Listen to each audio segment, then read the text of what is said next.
I was involved in the casting process from the very beginning because we had to meet everyone who was part of the North American Registry for the British Actors' Equity, as well as anyone who believed that they could do a passable American accent. It was incredibly hard to do because James Cameron really kept saying state-of-the-art firepower. They've got to be incredibly sort of on the cutting edge of American military. So what often happens here when American actors come to live in England, they become a bit anglicised and they lose that really sort of aggressive edge, if you like, that this sort of casting required. I think we probably went through 3,000 people before we could even consider bringing anyone over from the United States. Obviously, Sigourney, because she was reprising her role as Ripley, that was one thing, but anyone beyond that, we had to test or eliminate. And I worked incredibly hard and found some extraordinary people, like Jeanette Goldstein, who was a weightlifter. I was very much drawn to the role of Vasquez just because I thought she was so interesting. And Jim said that he normally would have written her as a man, or you would normally make the meanest, the baddest, the man, a 6-foot guy with a huge mustache, but he thought it'd be interesting to make it into a woman. Well, I was just living in London and doing fringe theater, and just got my British Equity card, and and saw this, and yeah, it really did change my life. It brought, put me in the movies and brought me back to the United States, and started my my career on television and film. Right. Somebody said alien. She thought they said illegal alien and signed up.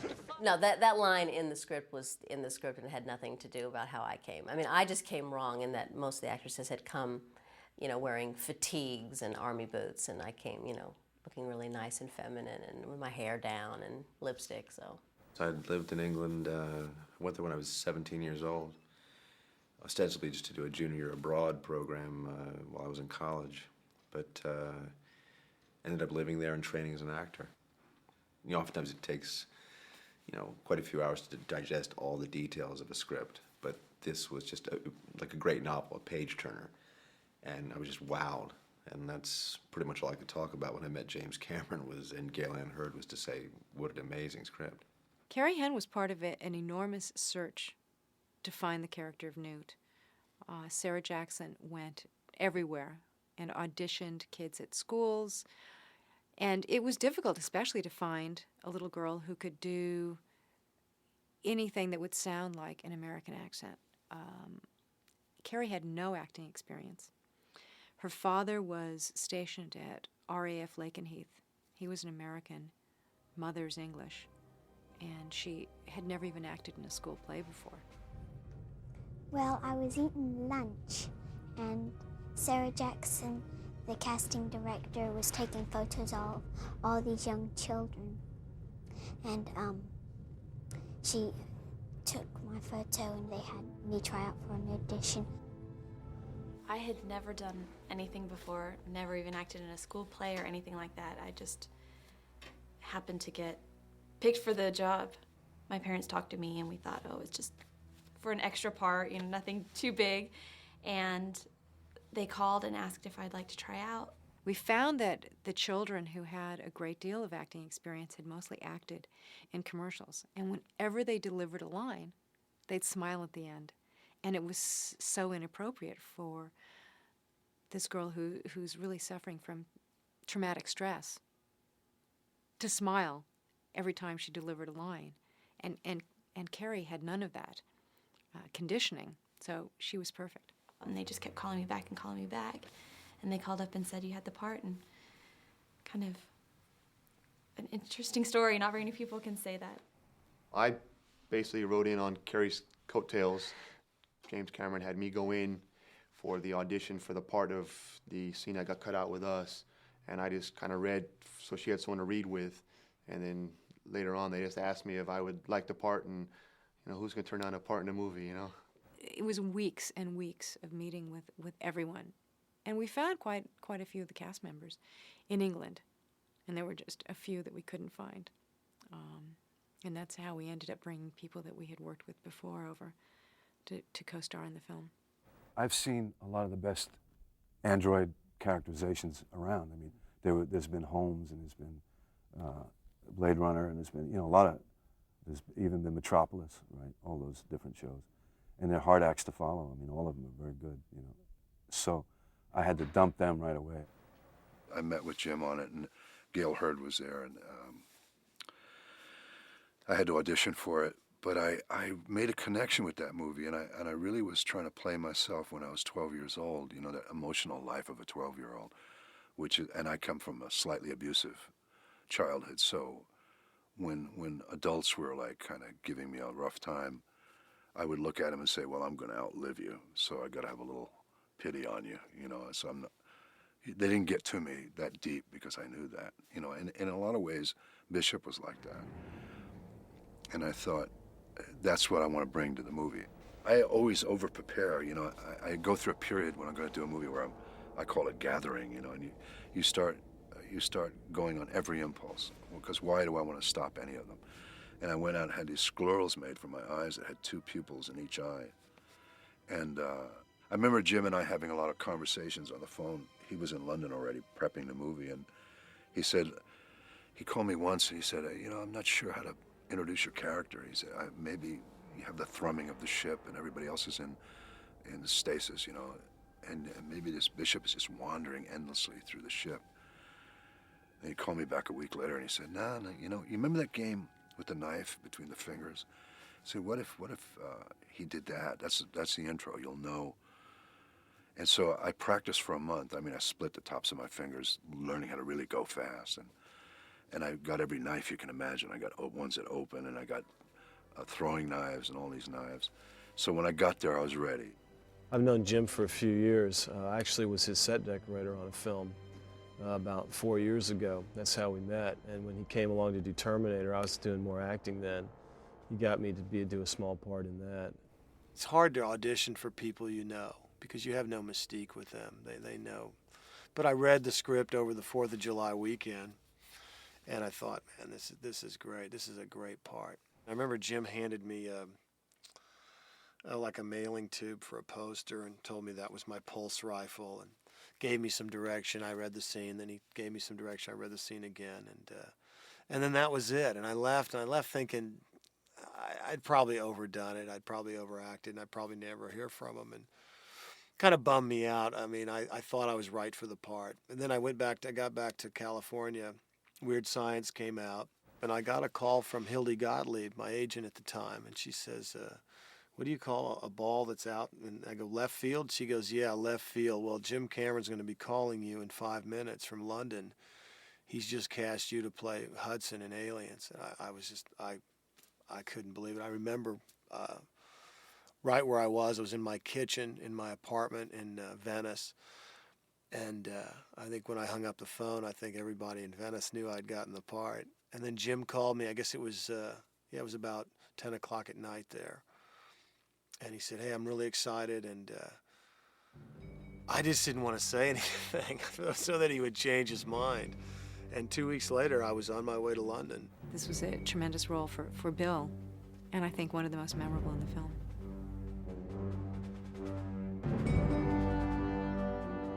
We wanted to make sure that the Colonial Marines in the film operated like a real unit.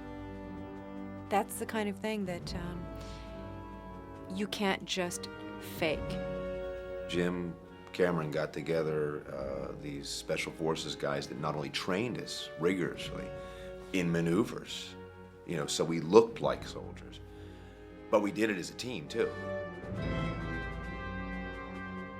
We had a great camaraderie with all the guys, the soldiers, the grunts, and it was fantastic. And when we got together, we got 2 weeks before we started to shoot, which is unusual, to hang out and to train and get to know each other.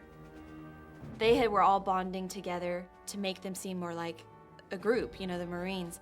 And I was the young one, kind of the off-cast, but I just joined in everything that they did. They used to run around the studios, and they'd have the guns underneath their arm, and they'd be running along.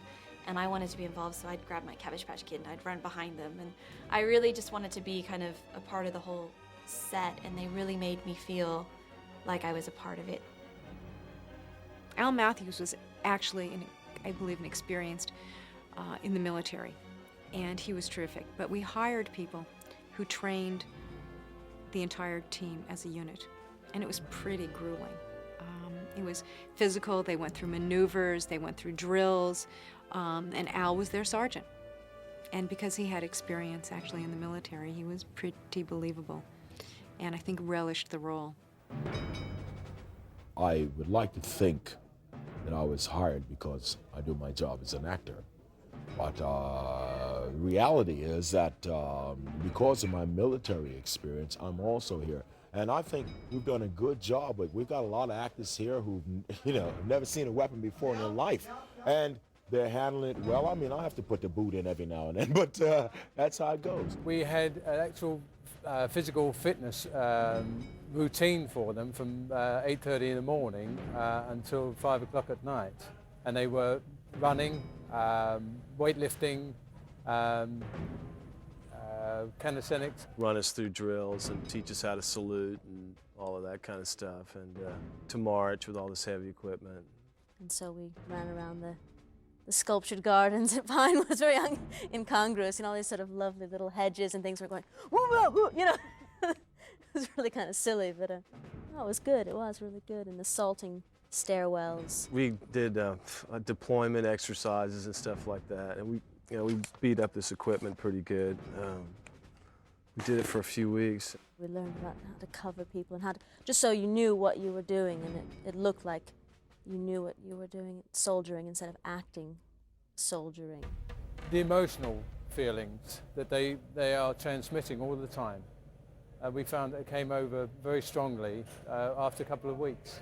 For the week we spent with each other, 10 days, we ate together and hung out and we worked, and we got to know everyone, joking around with people. Yeah, and it did. You began to feel like you were together in a unit. And now as the film's gone on, I feel like I know all of them. Sigourney at that time was on Half Moon Street, and they were running behind in schedule. And the whole problem was that I think there was 4 weeks gap between the finish of one, the start of the other, and they were falling more and more behind, and they had promised Sigourney 2 weeks off. I was really intimidated to meet Sigourney Weaver. Sigourney Weaver from Alien. And she'd gone on to do other things in the interim and become a huge star. And she was really disarming and really friendly and easy to talk to. And she was so nice to me that I always thought I must be screwing up because she was so overly nice. But that's who she is, and she really was the leader of the cast. It was a big ensemble with her in the lead. Maybe it was a good thing that I wasn't there because all the soldiers were bonding and figuring out, experimenting with who they were and what their armor looked like and all that stuff. And it's good, I think, that Ripley isn't one of them. And there's sort of distrust on both sides. But it was weird to come in that late. I literally finished one movie and started the other 3 days later. It was good that we were together first, and Sigourney and Ripley come in later when we're all a unit, and she's the outsider, and it was perfect. And the same thing with Burke and Gorman. It just worked out that way. So it was easy that way because they were outsiders coming in. I was doing a job before that, and I couldn't actually get in for a lot of the training. But I did, work out with weights and did some of the training with them. Yeah, but I've done a fair bits and pieces of militaristic stuff before. It's been a lot of fun because I am an outsider and just conspicuously it works physically because as I say, these guys are all in their military gear and I'm a guy with a pencil.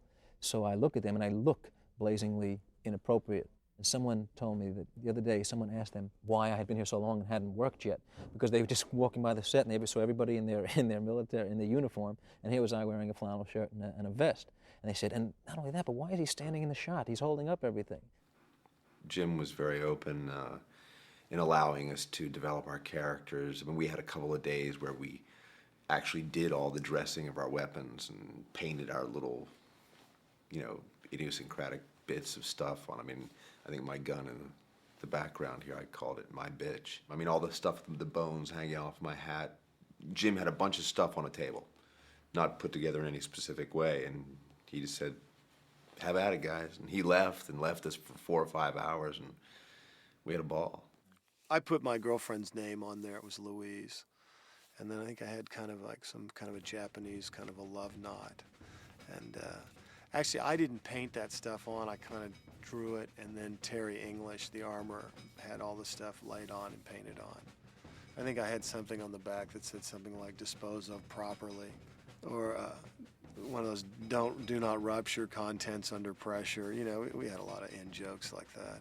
We were encouraged to personalize it, and our lockers, in the shot where we're all suiting up, everybody dressed their lockers. You could see it says adios on the gun. Oh, then it says on my breastplate, it says el riesgo siempre vive, which is a line from a poem that it was a book of Chicana poetry, which means the risk always lives.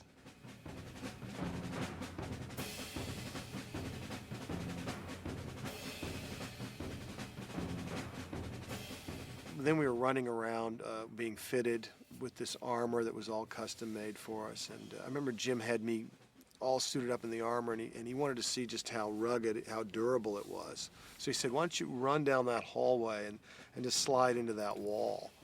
Okay, Jim. So I ran and slid into the wall. All this stuff broke and came off of me, and he said, this stuff's not ready to go. And so he said to the armors, you got to make this stuff stronger.